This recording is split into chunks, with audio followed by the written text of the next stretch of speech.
You think you're dying of thirst, but that's not the danger. The real danger is right in your hands, the water you finally found.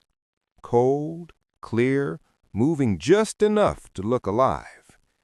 And you're about to make the mistake that kills more people in a collapse than dehydration ever will.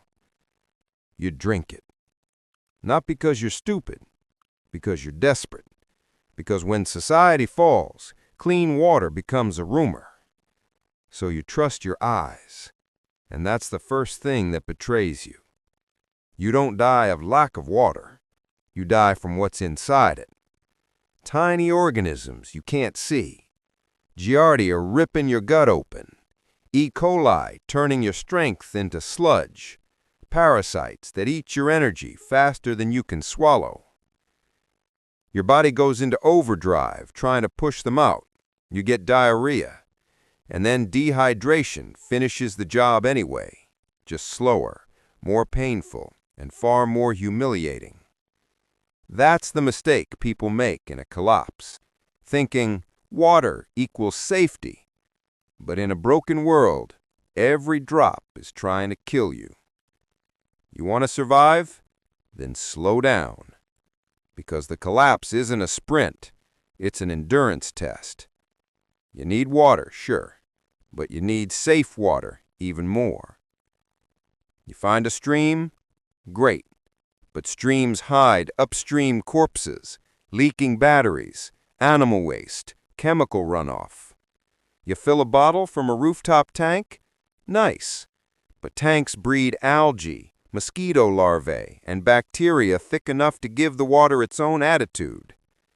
The mistake isn't drinking bad water. The mistake is thinking boiling is optional. Boiling is your lifeline. You bring the water to a rolling boil, not tiny little bubble whispers, but a violent, angry boil, at least 1 full minute. Are you above 2,000 meters? Make it 3. Altitude isn't your friend. Pathogens get cocky up there. But here's where things get even more dangerous. Boiling doesn't fix everything. Chemical contamination? Boiling won't save you. Heavy metals? Boiling only concentrates them. Fuel leaks? You just made hot poison tea. So here's the real survival rule nobody teaches. Filter first, purify second, boil last. Even if all you have is an old t-shirt, even if all you have is a sock stuffed with sand and charcoal from last night's fire, even if all you have is gravel, cloth, and desperation, you remove the chunks, you remove the dirt, you remove the things that would laugh at your stomach acids on the way down. Then you boil, then you drink, then you live. Because the collapse doesn't kill you with dramatic things, explosions, gunfire, raiders. It kills you with small things that slip past your confidence. A mouthful of water you didn't respect. A shortcut you justified. A moment when thirst made the choice for you. And here's the final threat you're not prepared for. Your water isn't the only thing contaminated. Your containers are too.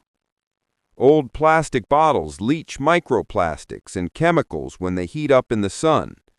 Metal containers rust.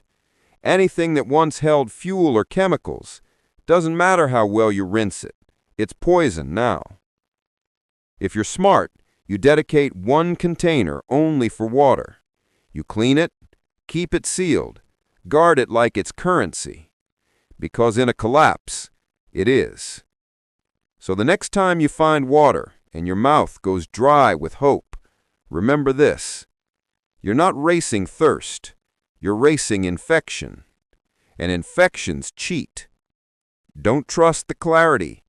Don't trust the smell. Don't trust your instincts. Trust the process. Filter, purify, boil. In a world where everything is trying to kill you, water shouldn't be the thing that succeeds.